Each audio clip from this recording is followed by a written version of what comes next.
And when you're drawing the face, sometimes you're not just drawing it from the front. Sometimes you're drawing it from an angle, like say the side. So I'm going to start off with the face, like we're looking at it like you would do as a self-portrait. So I'm going to put the chin down here and then come up. So where would I put the lips in? I might put them in right about here. But as I'm putting them in, I have to make sure that I make this side over here longer.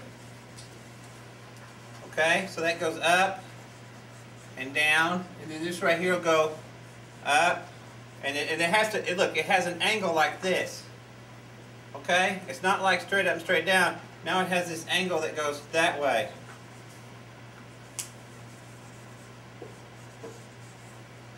And then the bottom lip, it'll come out like this. And it flattens out right down here.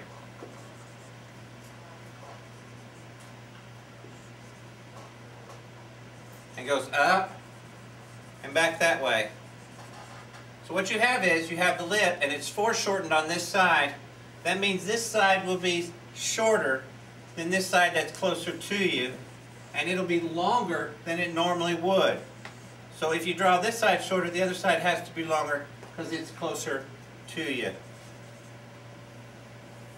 And then you can put in this right here, that is the top of the lip.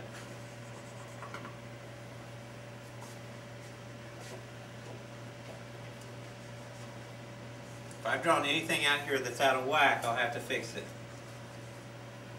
Let me try that again. I don't think that one. When drawing the face 3/4, you want to think of where the lips should go. This goes up and down, and this will go out like this, and then it'll come down and go across out like that. And this bottom part comes down, and then it'll go around like that and up. And that looks a lot better. Possible.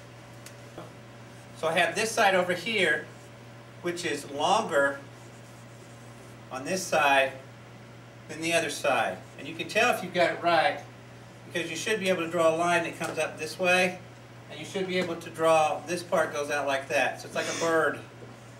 Comes in, goes down. You know how people draw those birds that look like M's? Well, that's kind of like this. And then with the lips, they come up like this. That's that part in between it.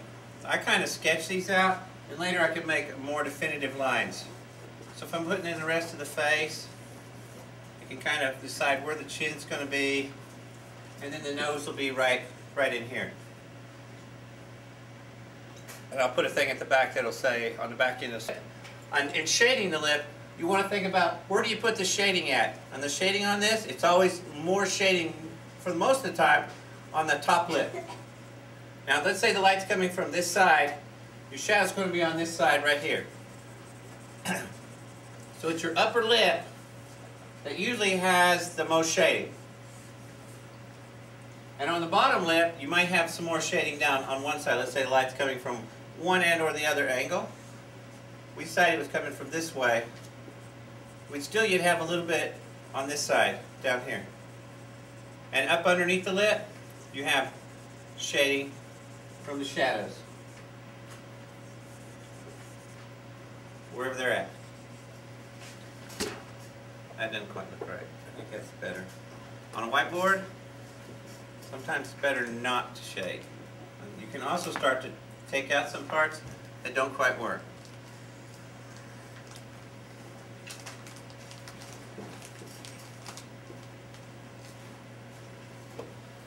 Okay, and that right there is shading, the upper part of the lip. I shaded it some. Hopefully you're shading yours too. Notice all the shading mostly is on the top part and not the bottom part, because that's where the light comes down and hits. So you can make a little bit of shading. You can also kind of contour it.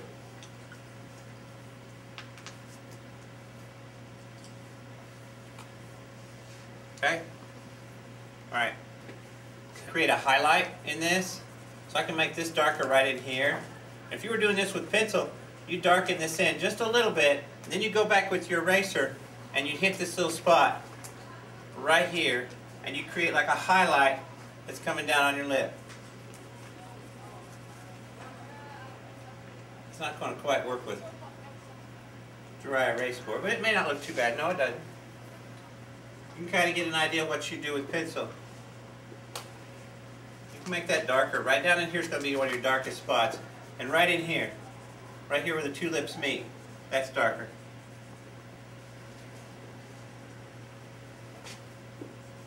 I'm hoping this will help you draw portraits better than just trying to draw a generic mouth. It usually doesn't quite look right.